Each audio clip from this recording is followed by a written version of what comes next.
কমলাক্ষ, হিঙ্গলগঞ্জের ছবিটা কি? কারণ ল্যান্ডফলের প্রক্রিয়া শুরু হয়ে গিয়েছে, বেশ খানিকটা সময় হয়ে গেল। এই মুহূর্তের ছবি কি?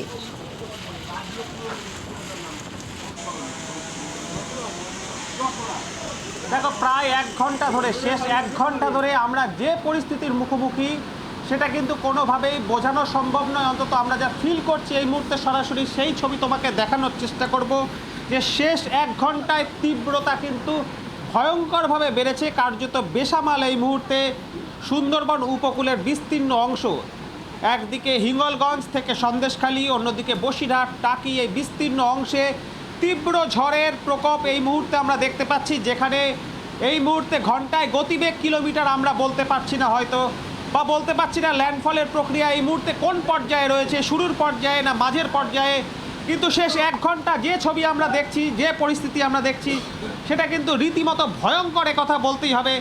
যেভাবে দেখতেই পাচ্ছ, ইছামতির তীরবর্তী, কালিন্দী, রায়মঙ্গলের তীরবর্তী এই সুন্দরবনের উপকূল যেভাবে ক্রমশ যেভাবে ভয়ঙ্কর হয়ে উঠছে হাওয়ার দাপটে, তাতে কিন্তু আগামীকাল সকালে কি অপেক্ষা করছে সেটা নিয়ে উদ্বেগে এই মুহূর্তে প্রশাসন, উদ্বেগে সাধারণ মানুষ থেকে শুরু করে যারা এলাকায় আজকে দিনভর অন্তত এই সাধারণ মানুষকে সরানোর কাজ করেছেন, প্রত্যেকের জন্যই উদ্বেগজনক ছবি এই মুহূর্তে শুভ্রর ক্যামেরার মাধ্যমে দেখানোর চেষ্টা করছি।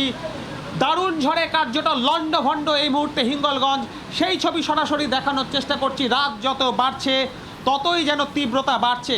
শেষ 1 ঘন্টায় কিন্তু সমস্ত রকম আমরা যে আশা করেছিলাম যে যতটা সময় গড়াবে ধীরে ধীরে হয়তো তীব্রতা কমবে, কিন্তু এই মুহূর্তে যা পরিস্থিতি দেখতে পাচ্ছি, যত সময় গড়াচ্ছে এই ঝড় বা হাওয়ার গতিবেগের তীব্রতা ততটাই বাড়ছে।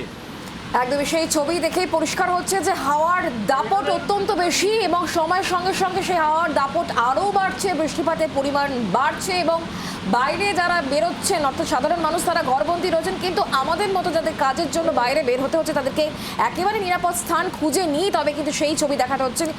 আমাদের প্রতিনিধিরা বিভিন্ন জায়গার ছবি তুলে ধরছেন এবং দেখা যাচ্ছে যে বিভিন্ন জায়গায় রাত্রেই গাছ পড়ে গিয়েছে। এনডিআরএফের টিম যাচ্ছে, ডিজাস্টার ম্যানেজমেন্টের টিম সেখানে পৌঁছে যাচ্ছে, গাছ কেটে পরিষ্কার করা হচ্ছে, রাস্তা উন্মুক্ত করা হচ্ছে, সেই ছবি দেখাচ্ছি। এবং শহর কলকাতার জন্য কলকাতা পুরসভা একেবারে তৈরি রয়েছে, যেগুলো পুরনো একেবারে বিল্ডিং রয়েছে সেখান থেকে আবাসিকদের যাতে দ্রুত সরানো যায় সেই প্রক্রিয়া চলছে। বেশ কয়েকটি কোয়ার্টারে সেখানে কিন্তু কলকাতা পুরসভা আগাম ব্যবস্থা নিয়ে আবাসিকদের সেখান থেকে সরিয়েও দিয়েছে। বিক্রম দীঘা থেকে আমাদের অপর প্রতিনিধি রয়েছে। বিক্রম, ওখানে কি পরিস্থিতি? কারণ ল্যান্ডফলের প্রক্রিয়া শুরু হয়ে গেছে, প্রায় 1 ঘন্টা হতে চললো, প্রায় 4 ঘন্টা ধরে এই প্রক্রিয়া চলবে। এখন দীঘার বেসামাল কি সমুদ্র?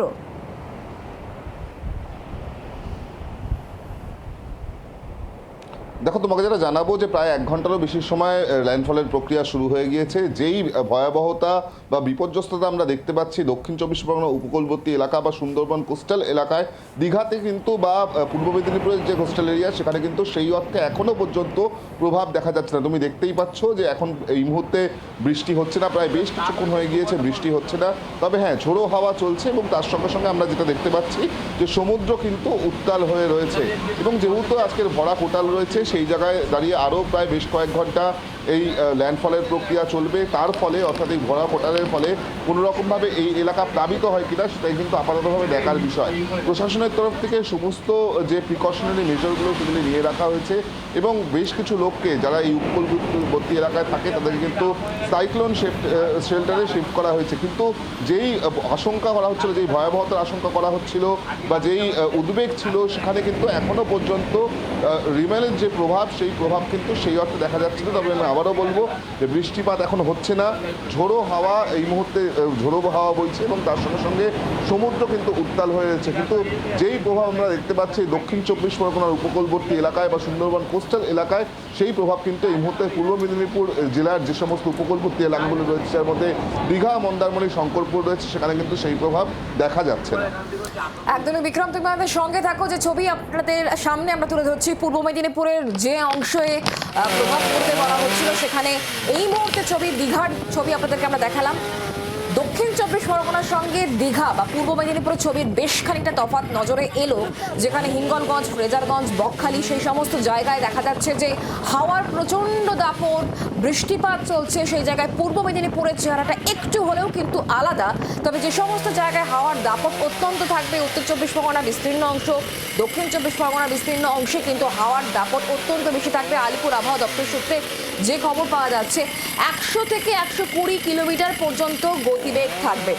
আমরা ঝড়খালির ছবিটা এই মুহূর্তে দেখার চেষ্টা করব। অয়ন এই মুহূর্তে আমাদের সঙ্গে রয়েছেন, আমাদের প্রতিনিধি সরাসরি। অয়ন, ঝড়খালি থেকে তুমি লেটেস্ট আপডেট আমাদেরকে দিচ্ছ, একটু তোমার কাছ থেকে জানার চেষ্টা করব ঝড়খালিতে এই মুহূর্তে কি সিচুয়েশন এবং আবহাওয়া দপ্তর সূত্রে শেষ কি খবর। একেবারে ল্যান্ডফল যে টাইমটা নিয়ে বারবার করে আমরা আলোচনা করছি, 11টা থেকে 1টার মধ্যেই ল্যান্ডফল, আই এর কথা বলছি, সেটা ঠিক কখন হতে চলেছে?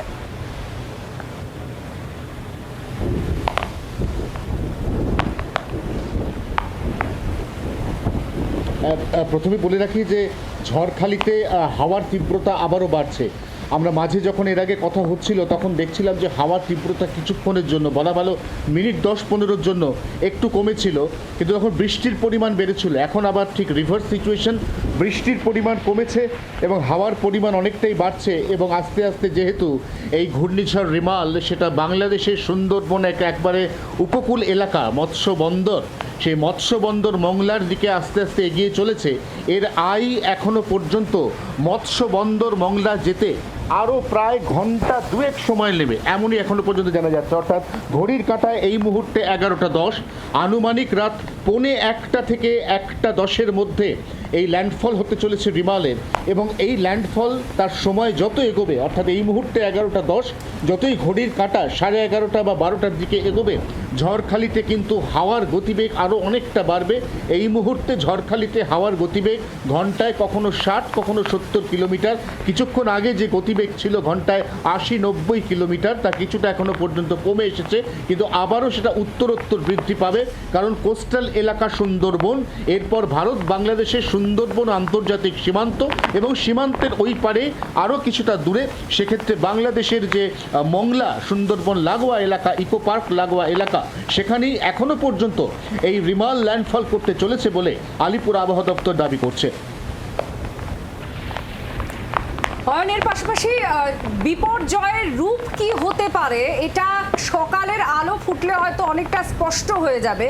এখনো পর্যন্ত যে পরিস্থিতির মধ্যে তুমি আছো, একটু বলো পূর্ব অভিজ্ঞতা থেকে যে কতটা বিপর্যয়ের রূপ আমরা দেখতে পারি সকালে।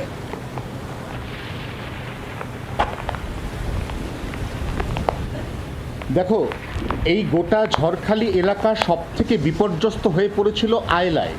তার কারণ হচ্ছে ঝড়খালি অনেকটা নিচু এলাকা এবং আয়লাতে যত না ঝড়ের গতি ছিল তার থেকে অনেক বেশি জলস্ফীতির প্রবণতা ছিল, এবং সেই কারণে এই ঝড়খালির বিস্তীর্ণ এলাকা আয়লার পরে কার্যত বানভাসী হয়ে যায় এবং সেই বানভাসী জল সরাতে প্রশাসনকে হিমশিম খেতে হয়।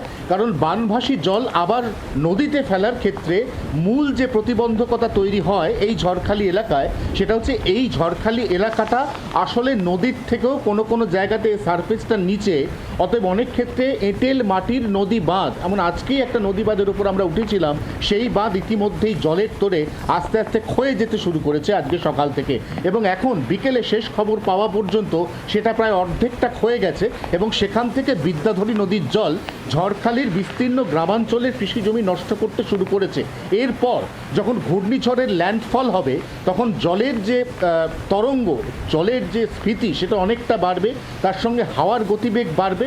অতএব এক্ষেত্রে ঝড়খালি কালকে সকালে ঠিক কী অবস্থায় দেখা যায় আমাদের নজর থাকবে। তবে হ্যাঁ, পাশাপাশি এটা অবশ্যই বলতে হবে যে প্রশাসন তাদের মতো করে এইবার অতীত অভিজ্ঞতা থেকে শিক্ষা নিয়ে আপ্রাণ চেষ্টা করছেন যাতে নিচু এলাকা, কাঁচা বাড়ি, মাটির বাড়ি, এই সমস্ত বাসিন্দাদের অপেক্ষাকৃত উঁচু জায়গা বা যে সমস্ত আয়লা রেস্কিউ সেন্টার রয়েছে সেখানে তুলে নিয়ে যাওয়ার, যাতে অন্তত সম্পত্তির ক্ষতি হলেও জীবনের, মানুষের কোনো ক্ষতি না হয়, গবাদি পশুর কোনো ক্ষতি না হয়। বাংলার আওয়াজ, বাঙালির আবেগ, জি 24 ঘন্টা।